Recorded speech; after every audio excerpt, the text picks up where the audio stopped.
Thank you very much for listening to this week's talk on the Sedra of Shelach Lecha, and I'm entitling it "People of Stature," and this is based on the translation of the word Anoshim, because in the opening words of this week's Sedra, chapter 13 of Bamidbar, verse 2, Shelach Lecha Anoshim, send for yourself. Um, Literally translated as men, but actually people of stature. The word ish is always translated as somebody who has an elevated status. For Yosuras Eretz Canaan, Asher Ani Nosein Livnei Yisrael, and they will explore the land of Canaan that I am giving to the children of Israel. And the events that will follow will detail the expedition of the Meraglim as they've come to be known, and their report and the people's response to that report and the consequences of all of these events. However, I think that we can find in this week's Sedra the tikkun, the remedy for the fault lines that are exposed. And when we say Shalach Lecha Anoshim, send for yourself people of stature, I think that we are in our time now beholding people of stature as they are going out to defend the land of Israel, and really with their bravery, with all of their resources, and with miraculous amounts of siyata dishmaya, heavenly assistance, achieving many positive things. And I want to dedicate this share in their honor and call it people of stature, and remembering that the great people in this week's Sedra who unfortunately saw things and were mistaken, just had a perspective, had a view that was not correct. And please God, the efforts of our brave soldiers and the people who are on the front lines all over and helping out with acts of chesed, that these are the people of stature who are now carrying the mission and the message. And please God, we should remedy the faults that led to the events of Shelach Lecha, dedicating this learning in their honor, and also praying for the safe and speedy return of all of the hostages in Gaza and the safety and security of all of the soldiers in the IDF.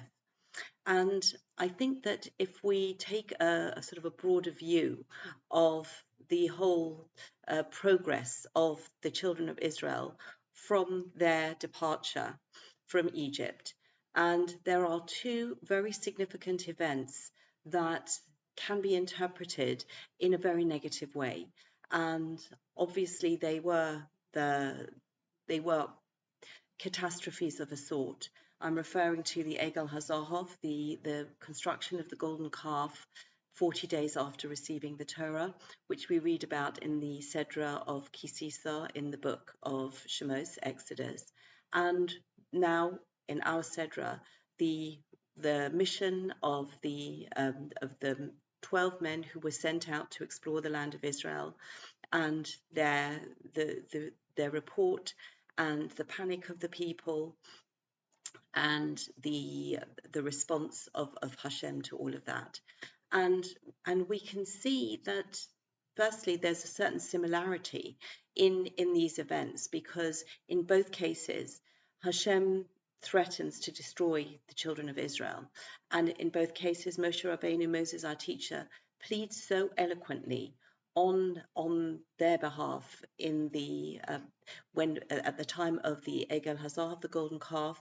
Moshe Rabbeinu says, "Mecheni no mesifrecha," erase me from your book, because Hashem is suggesting that He will destroy the Jewish people after the golden calf, and He will create a new people that will be descended from Moshe Rabbeinu. And Moshe Rabbeinu, such a devoted leader and the most humble of all men, says no.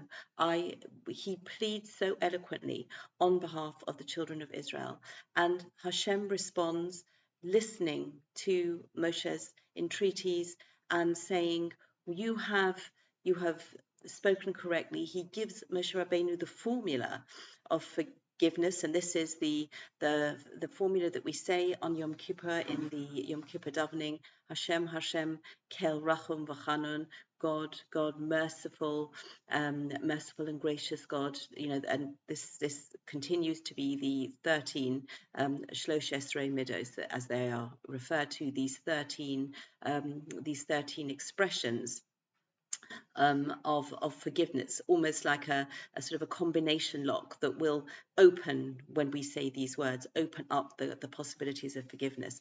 And there is a similar, not quite the same, but the words that Hashem uses after the people, after Moshe Rabbeinu davens for their forgiveness, Hashem uses similar words.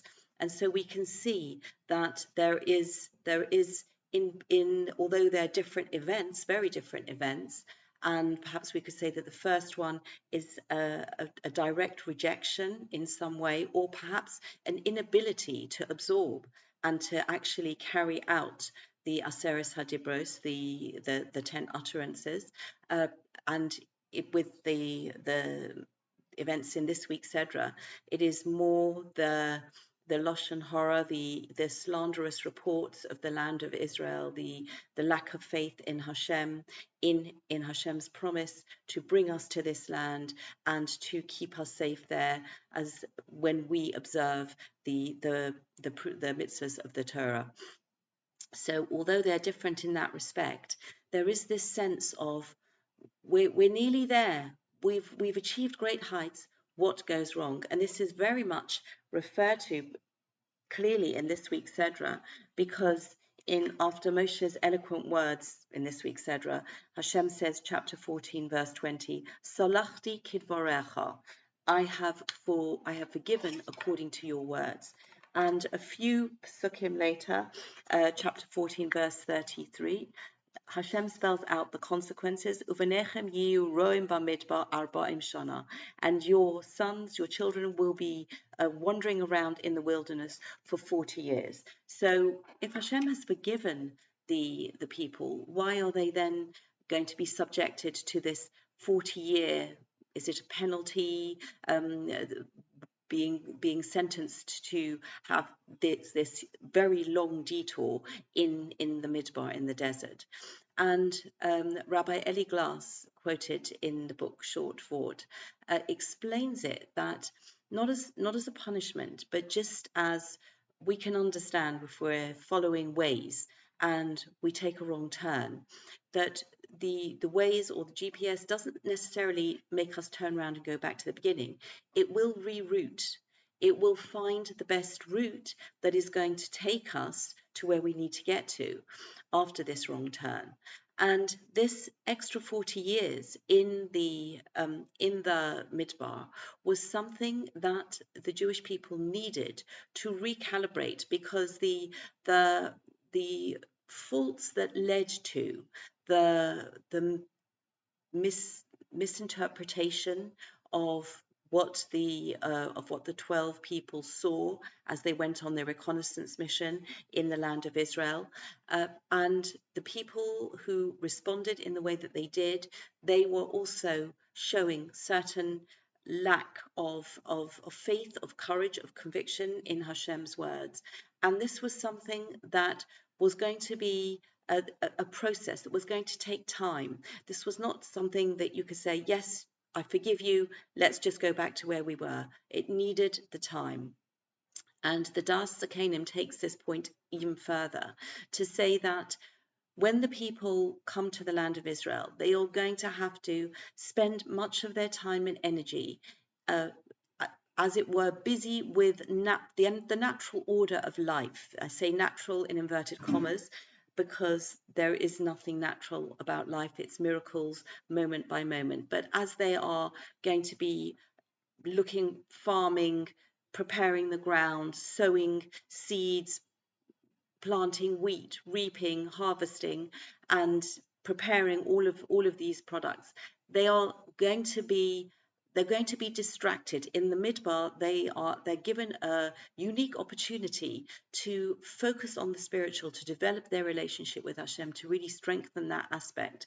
And it's suggested that that's one of the reasons that the Meraglim, the 10 in this week's Sedra, who are misinterpreting events and not going according to Hashem's instructions and plans. And the reason that they wanted to do that came from a pure place, that they wanted to continue this very close, highly spiritual, rarefied life in the midbar. They didn't want to be distracted by all of the earthly pursuits that they were going to have to deal with in the land of Israel.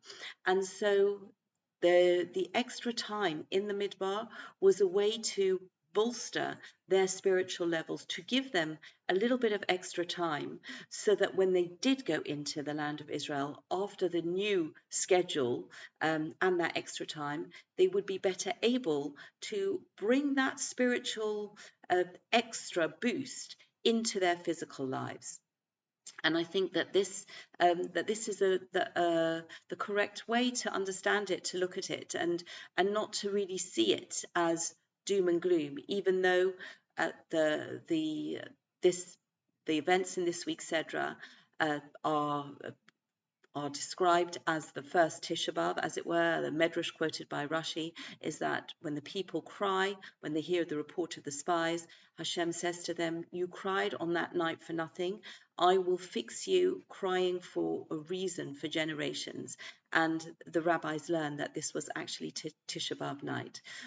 So while there is definitely very much suffering at the time of the events in the Torah and in the millennia that follow, I think equally we can reframe our understanding. We can see it as a way to learn from the mistakes, from the defects that caused the Meraglim to see things the way they did and the people to react the way they did, and prevent that happening in future.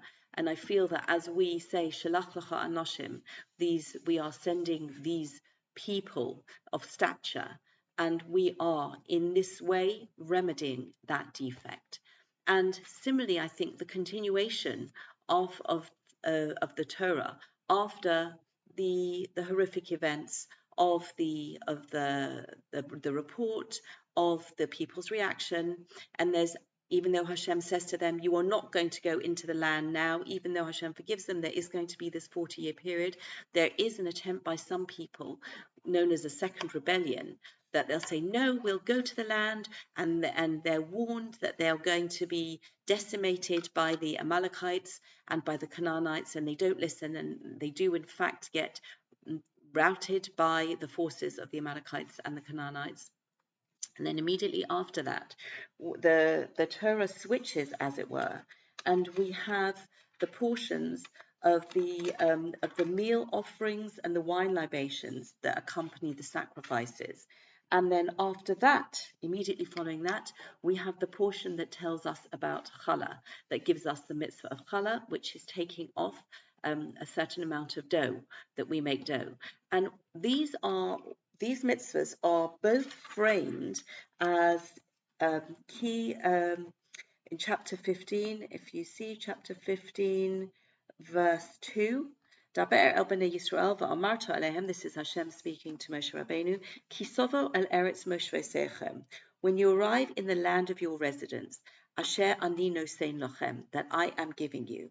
And so we have this message of hope that even though there is a low point, that everything seems so destroyed, the relationships, the fact that they're going to have to spend this significant extra time in the wilderness.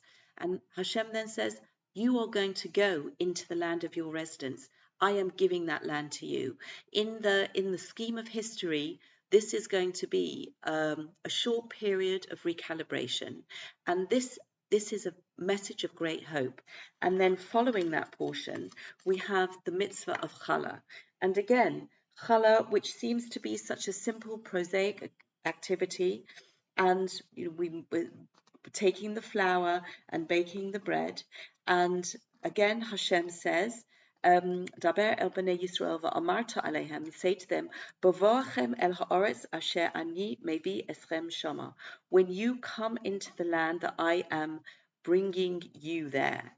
And Rashi actually picks up that there's a slightly different grammatical use of the word Bavoachem el ha'aretz. And the Rashi picks up on the idea that the people were worried that after 40 years were up, that they would sin again, and they would be on this vicious cycle of always falling and being delayed to go into the promised land. And Hashem says, no, this, you are going to go in. This is a 40-year period. This is a correction of the errors that led to the events of this week's Sedra. But you will go into the land after these 40 years. And both in these words and in the fact that in the everyday activities, in the simple activities of taking the flour and making bread and elevating it in this way, and the pasuk actually says in pasuk 19, "V'haya ba'acholchem milechem haaretz," and it will be when you eat from the bread of the land, torimu teruma laHashem. You shall set aside, you shall elevate a teruma, an offering for Hashem. Reshis arisosechem chala torima teruma. You should set aside the first of your dough, a loaf size a portion for Hashem. And then it says, it continues, Mereshis arisosechem titnu laHashem. From the first of your dough, you shall give to Hashem teruma ladorasechem, an offering, an elevated offering, a gift for your generations. And this is something that we do, we commemorate to this very day, even though we do not yet have the Bet HaMikdash restored, which should be so speedily in our time. And even though we may do it outside the land of Israel, we set aside a portion of the dough that we prepare. And we are continuing that tradition today. And so we can look to these words in the Sedra. We can understand, yes, there have been failings, there have been mistakes, there have been things that were wrong, bad choices that were made. But there is a way out, there is a way forward. The Torah is opening up for us, and it is for us to follow it and to achieve all of the positive results that we're capable of. And please God, we should merit to see all of this come true, and we will behold the miracle of all of the hostages returning safely and all of the soldiers returning safely, having succeeded in their missions. Thank you very much, and Shabbat Shalom.